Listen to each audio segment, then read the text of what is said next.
My friend James and I, both 42 years old males, have known each other since third grade. He's always been a bigger guy.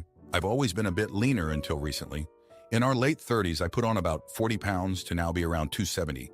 James put on weight as well and is in the 325 range. We're both taller guys, but still too heavy for either of us. Over the years, we both tried dieting in different forms as both of our wives are supportive and would like to join us and lose weight as well. After watching a few "Where Does Your Meat Come From" type documentaries, not preaching, I promise, my wife and I decided to try switching to a plant-based diet. We're not vegan, we still eat cheese sparingly and skim milk on occasion. But neither of us have eaten any meat whatsoever in 8 weeks. I'm down 31 pounds. My wife is down almost 24 pounds. So I see my buddy about a month ago when I was down 10, 15 pounds and he says I look great, and what am I doing differently? I tell him we're trying a plant-based diet, and before I could get too deep into any explanation, he kind of cuts me short, laughs, says this is all BS, and don't start bragging around his wife as he'll never give up meat. Okay, terrific, I wasn't planning to.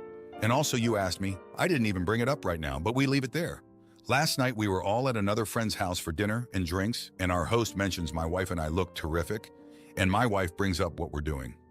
Despite it being received positively by everyone else with well wishes, my buddy gets all pissed off and starts openly announcing eating meat is a vital necessity to every diet, starts calling me a soy boy, LOL, and looks at his wife and says, don't even consider it, it's never happening.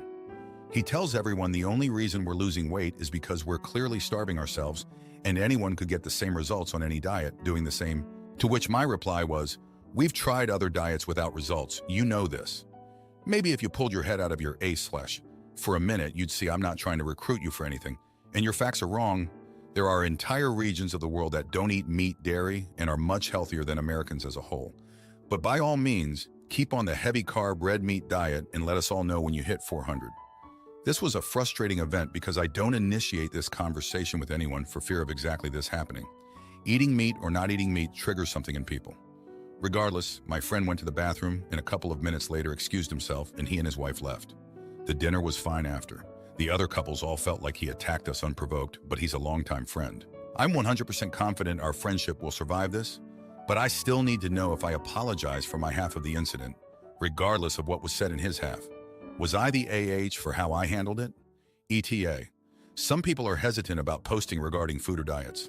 I was too. Look at the comments here. 2 out of every 3 people are screaming at me that I'm forcing a plant-based diet on others. At no point did I ever say plant-based is the only way to go to lose weight. What I did say was, with my wife and I, we tried other calorie-deficient diets to lose weight and had no results. After almost 2 months of no carb beers at night, no glazed donuts for breakfast, no Italian subs for lunch, I mentioned to my doctor and he simply told me that in some people, their bodies go into an efficiency mode to preserve calories as it recognizes changes are happening. Plant-based is working wonders for us where other diets did not. I'm happy others had results with other diets. We did not, but the Reddit hive mind has decided I'm either wrong, lying, or was cheating on previous diets. These results, as I've presented, couldn't possibly be correct. They know more about my body than I. To the many people who've DM'd me about how triggered meat consumers get over plant diets, I appreciate you reaching out, and I'm sorry you didn't feel comfortable commenting openly. Regarding my friend, I called him and apologized last night. He responded with the same. We both said some shitty things and agreed we were both way out of line. We're meeting for a beer tomorrow. All is well. Thank you to all who read and contributed. Now for a few comments before the update. Comment 1.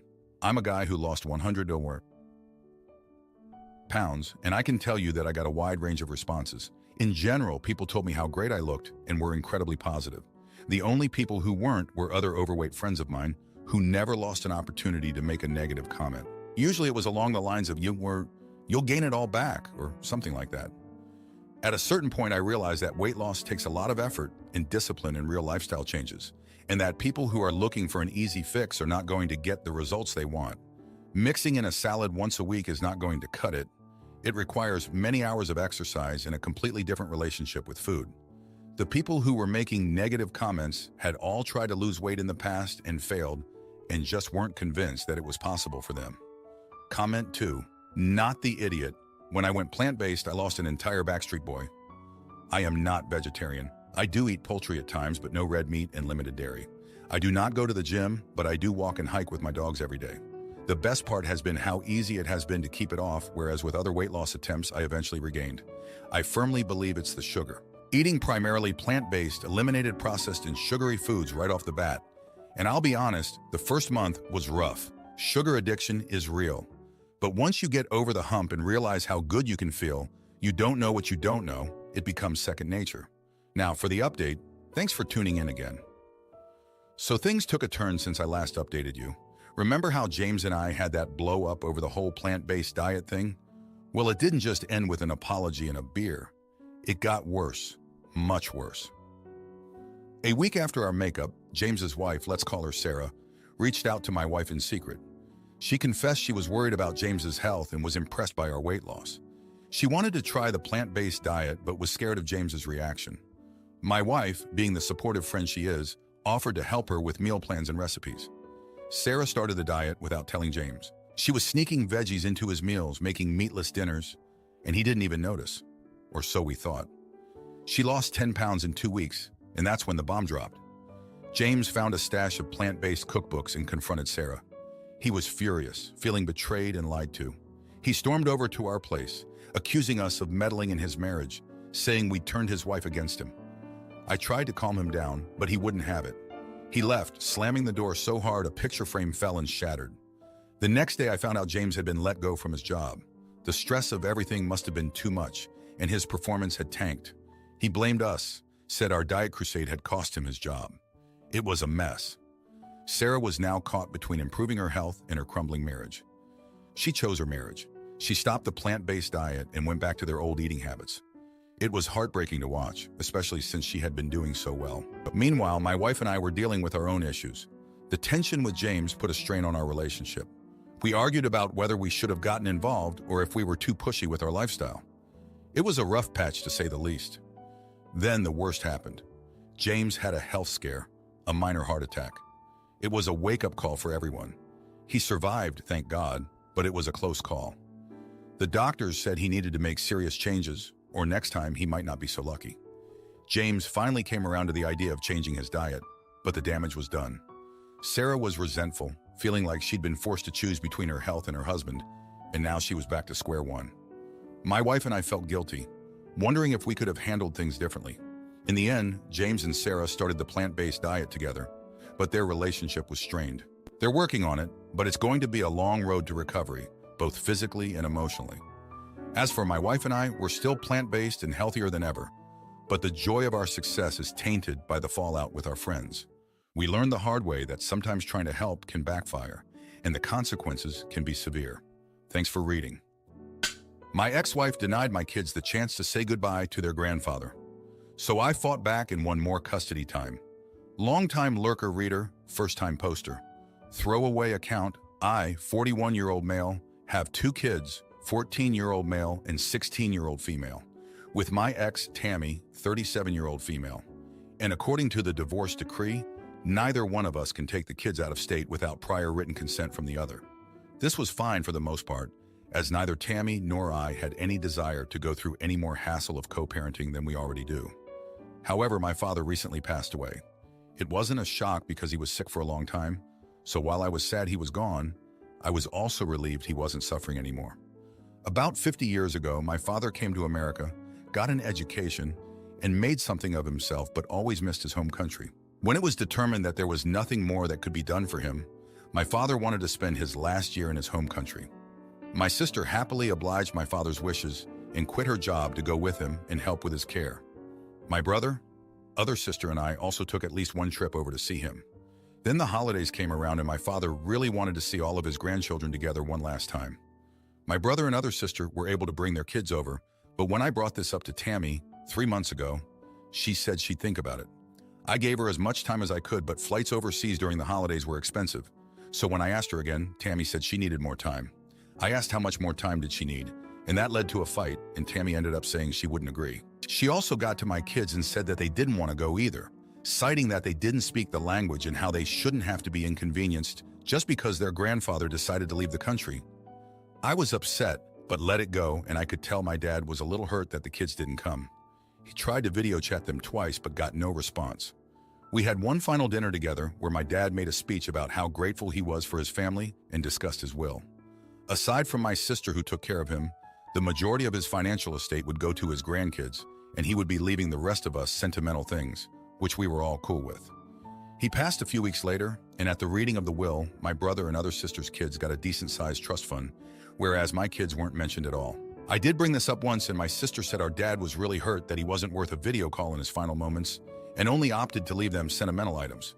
When my kids found out, they were furious, and Tammy demanded that I sue my sister and/or my nieces and nephews, but I refused. My kids see this as me putting someone else before them, as well as punishing them for not agreeing to go. But I don't see it that way. Am I the idiot? Now for a few comments before the update. Comment 1, it sounds like it was important to your father to be surrounded by the people he cared about, and who cared about him. Yes, your kids are too young to have enacted the decision to travel to see him again at parents' wishes, but as you note, they showed little interest in going or even connecting with your dad by video chat. Your kids' views on this lack of inheritance sound like they come from their mother, just like their lack of desire to take the trip did. They're old enough for you to have a conversation with them too. You lost a parent, and it isn't the time to be fighting about money that you don't care about. Not the idiot. Comment 2, not the idiot. A will isn't about fairness. Never has been. I'm not much for "I told you so," but you've got a pretty great one to lay down on your ex. Also note, lawsuits are going to go nowhere, and the only people who will get paid will be the lawyers. Let your ex tilt at that windmill if you want.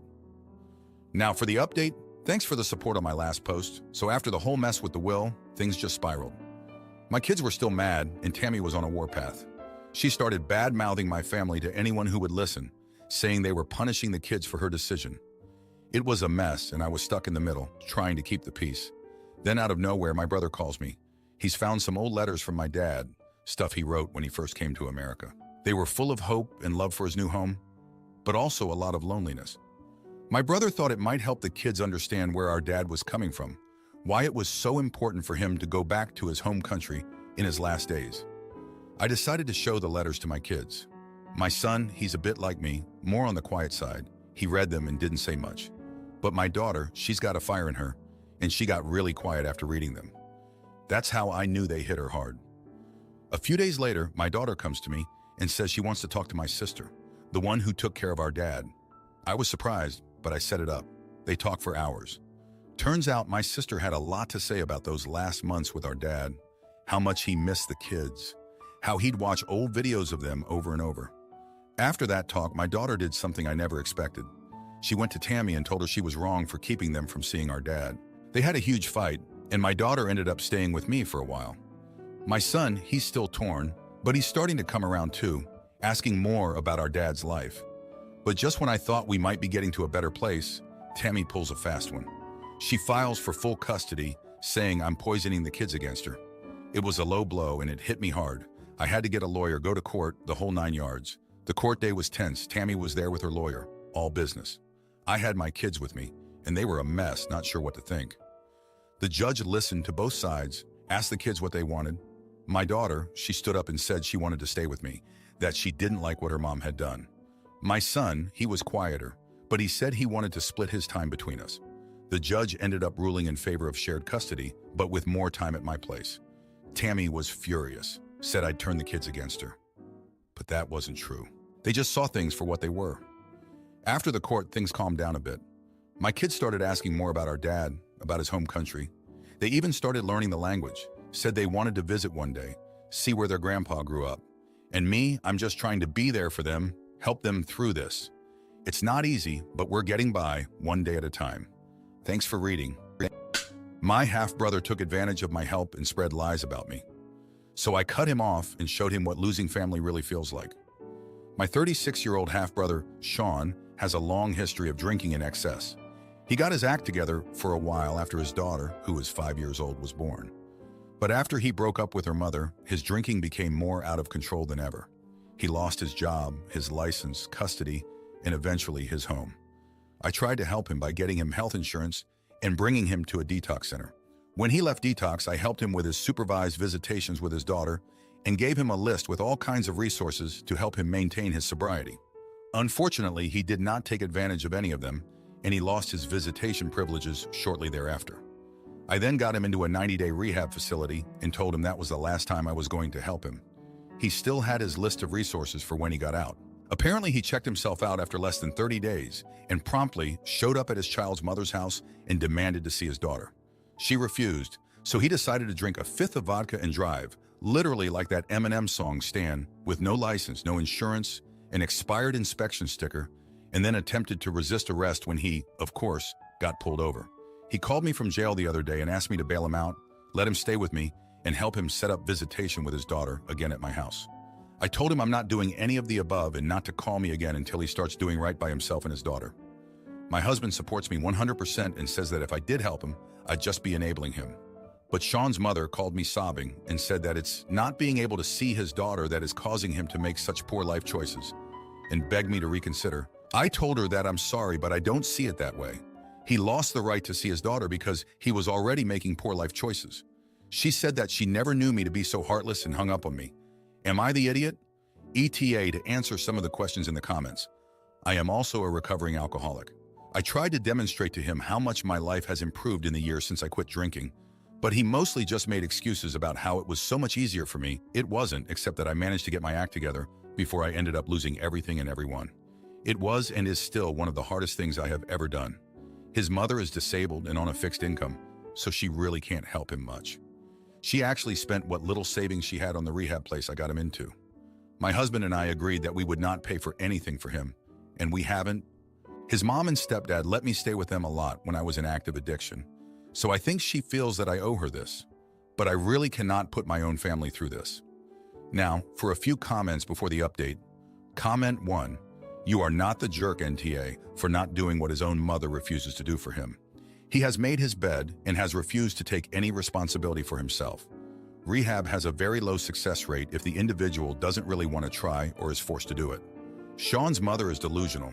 Maybe that contributes to Sean's worldview, thinking that it's the lack of visitation that has caused this because he earned visitation and then lost it by reverting to his old ways. He needs help, but he has to really want it, not just say he wants it. Comment 2. Absolutely not the jerk, NTA. You have gone above and beyond the call of duty with Sean. He hasn't used the opportunities he's been given to get his life together, and that's on him. It's a sad situation, but it's one he's going to have to turn around himself. Now for the update. Thanks for sticking around for this update. So after I refused to bail Sean out, things went from bad to worse. His mom, who's been on my case since I said no, decided to take matters into her own hands. She drained her account, bailed him out, and guess where he ended up? On my doorstep, drunk in the middle of the night, yelling about how I owed him a chance to fix his life. My husband was furious, and I was just done. I didn't let him in. I told him to leave or I'd call the cops. He left, but not before making a scene that woke up the entire neighborhood. A week later, I heard from a mutual friend that Sean had been in a bar fight. He put someone in the hospital and was now facing attack charges. His mom called me, crying, saying it was my fault for not helping him when he needed it. I couldn't believe it. I was angry, but more than that, I was tired. Tired of the blame, the guilt trips, and the chaos he brought into my life. Then the family friend who told me about the bar fight also mentioned that Sean had been spreading rumors about me. Said I was the one with the drinking problem. That I was the one who couldn't be trusted. That was the last straw. I confronted him over the phone, and he didn't even deny it. He just laughed and said I deserved it for turning my back on him. I hung up and decided that was it.